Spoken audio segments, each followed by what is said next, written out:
The Kremlin flashes its super weapons again. Burevestnik, Poseidon, the whole fear theatre. Putin says all our plans are being fulfilled, while analysts call it pure cognitive warfare, designed to jolt the West into hesitation. So what matters more now? The missiles Russia builds, or the fear it wants you to feel?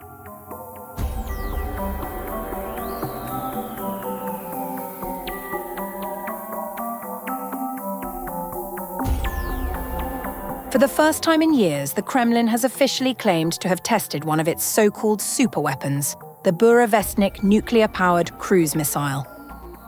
According to a Kiev independent report, at a formal Kremlin ceremony on November 4th, President Vladimir Putin awarded the scientists behind the Poseidon and Burevestnik programs and declared, "All our plans are being fulfilled," announcing what he described as deployment readiness for both systems.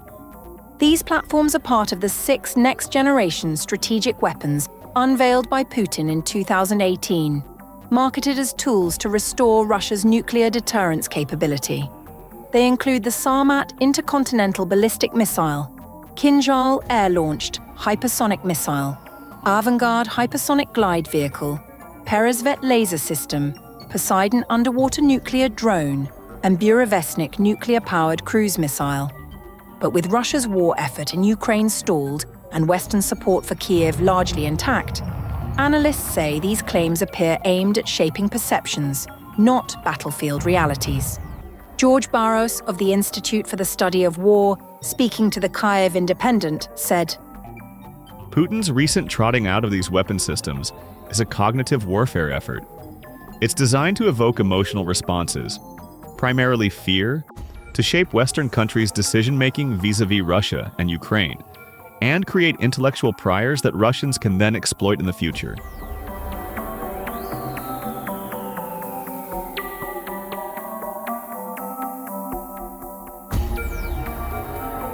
Two systems have re-entered the spotlight. Burevestnik and Poseidon, both nuclear-powered, designed for extreme range, and intended primarily as deterrence tools rather than battlefield weapons. But much of what is known about their real capabilities comes from political messaging in Moscow, not independently verified data. According to Pavel Podvig, Geneva-based nuclear arms expert and director of the Russian Nuclear Forces Project, speaking to the Kiev Independent, Burevestnik functions like a regular cruise missile, but with a critical difference. Cruise missiles can be intercepted. If it's subsonic and flying for 10 or 15 hours, you have time to detect it. The missile is reportedly powered by a miniature nuclear reactor, theoretically capable of flying thousands of kilometers at low altitude. Moscow claims one test flew 14,000 kilometers over 15 hours. Yet Podvig doubts its practicality. That's largely because the military utility of a system like that is really not very high. Poseidon is an autonomous nuclear-powered drone meant to be launched from submarines, such as the Belgorod. Dmitry Gorenberg of the Center for Naval Analyses told the Kiev Independent, It's basically a long-range underwater drone. It can travel at high speed, around 100 kilometers per hour, and deliver a nuclear payload near coastal targets, potentially triggering tsunamis or radioactive contamination. But Gorenberg stresses it is not the silent, undetectable system Russian propaganda portrays. It's subject to the same limitations as other underwater systems. It's not silent or invisible. Podvig adds that both systems were built primarily to signal retaliatory capability. These weapons were introduced to show that Russia could still retaliate. Among the 6 superweapons, only Zircon and Kinzhal have been used in actual combat, both during Russia's full-scale invasion of Ukraine and both without nuclear warheads. Gorenberg says Zircon fits into a broader global trend. Zircon is a hypersonic missile, the next iteration of cruise missile technology. It's not something uniquely Russian. The US and China are working on similar systems. It's a much more practical kind of weapon. Despite Russian claims that the Kinzhal was impossible to intercept, Ukraine has successfully shot it down multiple times. In November 2025, a rare video posted by Status 6 on X showed a Kinzhal launch from a MiG-31, filmed from inside the cockpit. The remaining two systems, Avangard and Sarmat, are exclusively strategic nuclear delivery platforms.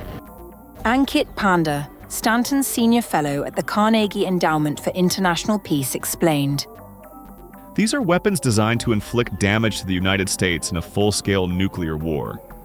Sarmat is a new generation intercontinental ballistic missile, ICBM, capable of carrying multiple nuclear warheads, and Avangard is a hypersonic glide vehicle that's primarily designed to evade and stress U.S. missile defense capabilities.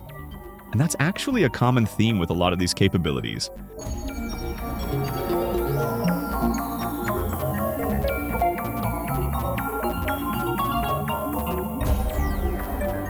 While a large-scale nuclear strike remains unlikely, experts warn of a more realistic danger: the potential use of tactical nuclear weapons in a fast-moving crisis. Speaking to the Kyiv Independent, Panda said, The real concern is that conditions on the ground between Ukraine and Russia, or between NATO and Russia, could lead to a place where we actually see the first use of so-called non-strategic or tactical nuclear weapons. The only system relevant for such a scenario is the Kinjal, which is dual-capable, meaning it can carry both conventional and nuclear warheads. Panda warned that even limited use could ignite uncontrollable escalation. The tactical nuclear strike would kick off a series of events that results in escalation to a strategic nuclear war. Analysts say these systems now function primarily as political leverage to pressure the West into reconsidering its support for Ukraine by amplifying fears of nuclear escalation. As Barros told the Kyiv Independent, Russia's warfighting capability is limited. It's not capable of winning the war in Ukraine, assuming the international coalition supporting Ukraine remains strong.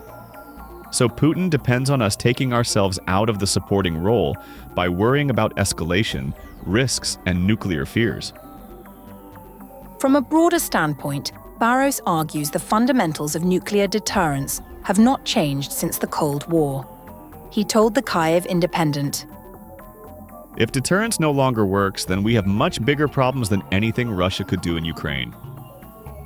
The question now is not whether these weapons can change the war, but whether the fear of them will change the resolve of those who stand against their use.